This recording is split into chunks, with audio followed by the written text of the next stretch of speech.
आतिशबाजी वायु की गुणवत्ता को खराब करती है, लेकिन ये निश्चित रूप से मनमोहक विस्फोटक होते हैं। इनके चमकीले रंग और विभिन्न प्रारूप बहुत शानदार लगते हैं। जब हम उन्हें जलाते हैं तब इन विस्फोटों के कारण तापमान बढ़ता है। क्या आप जानते हैं सबसे पहले पटाखों का आविष्कार लगभग 2200 वर्ष पहले हुआ था, वो भी चाइना में। ये बहुत समय पहले की बात है। इस वीडियो में पता लगाते हैं कैसे तापमान अभिक्रियाओं को प्रभावित करता है। विस्फोट दहन अभिक्रियाएं हैं जो कि 1 सेकंड से भी कम समय में होती हैं। इसके विपरीत किसी पुल को जंग लगने की प्रक्रिया में वर्षों का समय लग सकता है।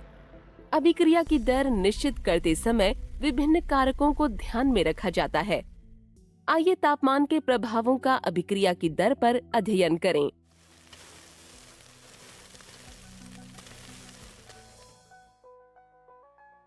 सोडियम थायोसल्फेट तथा तनु हाइड्रोक्लोरिक अम्ल के मध्य अभिक्रिया पर विचार करें, जो सोडियम क्लोराइड, सल्फर डाइऑक्साइड, जल एवं सल्फर का एक पीला अवक्षेप बनाते हैं। उदाहरण के लिए तनु सोडियम थायोसल्फेट के 50 सीसी विलयन को 2 पृथक शंक्वाकार फ्लास्क A तथा B में लें। तनु हाइड्रोक्लोरिक अम्ल का यथार्थ मापक 5 सीसी 2 मापक सिलेंडरों में रखें। एक कागज पर क्रॉस का चिन्ह बनाकर मेज पर रखें।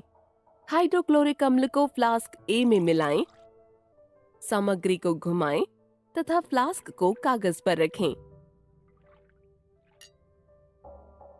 तुरंत घड़ी को शुरू कर दें। क्रॉस को ऊपर से नीचे की ओर देखें। जब क्रॉस गायब हो जाए तब घड़ी को बंद कर दें तथा लगने वाले समय को नोट करें। अब शंक्वाकार फ्लास्क B को लगभग 30 डिग्री सेल्सियस तक गर्म करें। इसमें हाइड्रोक्लोरिक अम्ल मिलाएं। सामग्री को घुमाएं तथा इस फ्लास्क को क्रॉस के चिन्ह पर रखें। पुनः चिन्ह के गायब होने का समय नोट करें। आप देखेंगे कि क्रॉस तेजी से गायब होता है दूसरी स्थिति में, जब अभिक्रिया का तापमान उच्च था।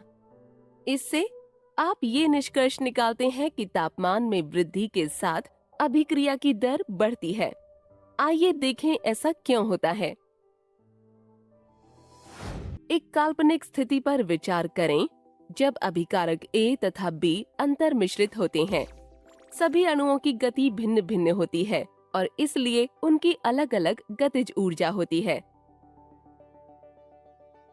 जब ये अणु आपस में टकराते हैं तो कुछ टक्करों के परिणाम स्वरूप उत्पाद बनते हैं, जबकि अन्य में ऐसा नहीं होता।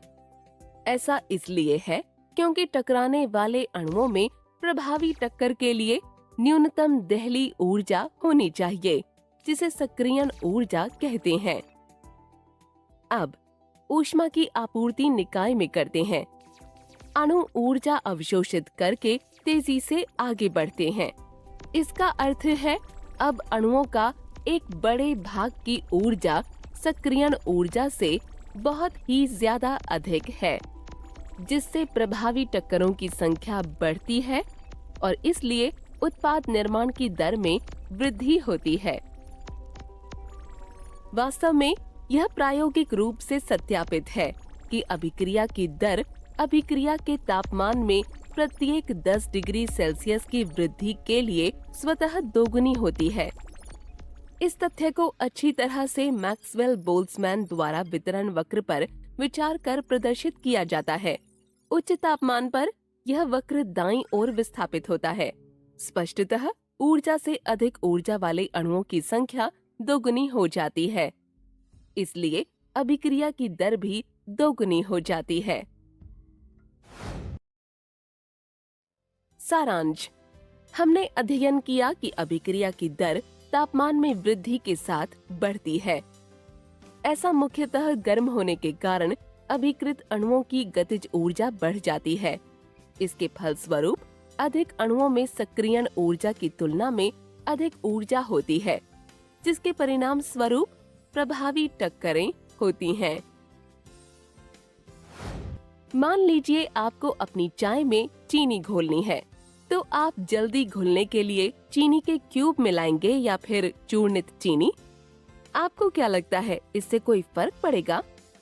फर्क पड़ता है। इसके बारे में और अधिक जानने के लिए आने वाले वीडियोस देखें।